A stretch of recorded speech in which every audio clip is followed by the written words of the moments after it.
Age is just A number. Smile correction ചെയ്യാനും അത് അങ്ങനെ തന്നെയാണ്. ഞാൻ ഡോക്ടർ ഹരീഷ്.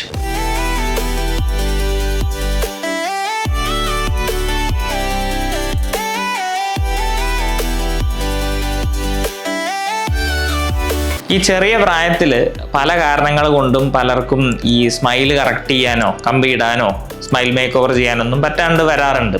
ചിലപ്പോൾ അവരുടെ പാരൻസ് സമ്മതിക്കാണ്ടാവാം ചെറിയ പ്രായത്തിൽ, അല്ലെങ്കിൽ ചില സാമ്പത്തിക പ്രശ്നമാവാം.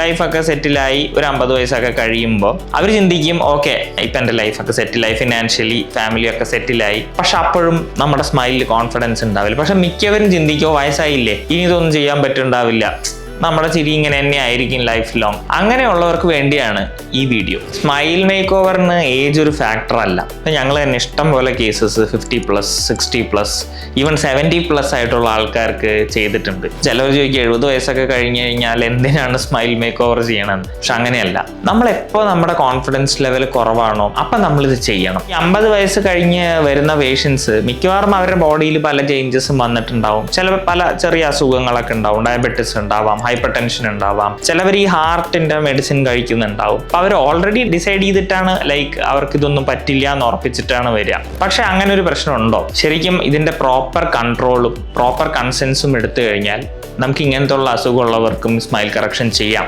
ഓൺലി തിങ് ഈസ് ദാറ്റ് നമുക്ക് ഇവരുടെ പല്ലുകളുടെ സ്ട്രെങ്ത് ഇവാലുവേറ്റ് ചെയ്യണം. നമുക്ക് എക്സ്റേസ് വെച്ചിട്ട് ഇവർക്ക് ഓക്കെ പല്ലുകൾക്ക് സ്ട്രെങ്ത് ഉണ്ട്, കുഴപ്പമൊന്നുമില്ല എന്ന് വെച്ചാൽ നമുക്ക് ധൈര്യമായിട്ട് സ്മൈൽ കറക്ഷൻ പ്രൊസീഡ് ചെയ്യാൻ പറ്റും. ചില ആൾക്കാർക്ക് തീരെ സ്ട്രെങ്ത് ഉണ്ടാവില്ല പല്ലുകൾ ഇളകിയൊക്കെ ആയിരിക്കും വരുന്നുണ്ടാവുക. അപ്പൊ പല്ല് എടുക്കേണ്ട ഒരു അവസ്ഥയിലേക്ക് എത്തുന്ന ആൾക്കാരും ഉണ്ട്. പക്ഷെ അങ്ങനെയുള്ളവർക്ക് നമുക്ക് ആ പല്ലുകൾ മാറ്റി നമുക്ക് പിന്നീട് ചെറിയ ഇംപ്ലാന്റ്സ് ഒക്കെ കൊടുത്തിട്ട് നമുക്ക് സ്മൈൽ ഡിസൈൻ ചെയ്ത് സ്മൈൽ മാറ്റാൻ തീർച്ചയായിട്ടും സാധിക്കും. പിന്നെ പ്രധാനപ്പെട്ട ഒരു കൺസേൺ വരുന്നത് എന്താണെന്ന് വെച്ച് കഴിഞ്ഞാൽ ഇതിന്റെ കോസ്റ്റ് ആണ്. പ്രധാനമായിട്ടും എനിക്ക് പറയാനുള്ളത്, നമുക്ക് പലതരത്തിൽ ട്രീറ്റ്മെന്റ്സ് ചെയ്യാം. ഒരു എൻഡ് റിസൾട്ട് ഏറ്റവും നന്നാവണം എന്നുണ്ടെങ്കിൽ നമുക്ക് ഏറ്റവും നല്ല മെറ്റീരിയൽസ് തന്നെ യൂസ് ചെയ്യണം. ഒരു നാച്ചുറൽ ഫീലിംഗ് കിട്ടുന്ന ഡെന്റൽ മെറ്റീരിയൽസ് യൂസ് ചെയ്യണം. അങ്ങനത്തെ മെറ്റീരിയൽസ് യൂസ് ചെയ്യുമ്പോൾ നോർമലായിട്ട് ചെയ്യുന്നതിനേക്കാളും ഇത്തിരി എക്സ്പെൻസീവ് ആണ്. പക്ഷെ എങ്കിൽ പോലും ഇത് നമുക്ക് ഒട്ടും ചെയ്യാൻ പറ്റാത്ത ലെവലിലോ, അല്ലെങ്കിൽ നേരത്തെ മുമ്പുള്ള വീഡിയോസിലൊക്കെ ഞാൻ തന്നെ പറയാറുണ്ട്, സെലിബ്രിറ്റീസിന് മാത്രമേ ഇത് പറ്റുള്ളൂ, അങ്ങനത്തെ ഒരു തരത്തിലുള്ള വിചാരങ്ങളും വേണ്ട.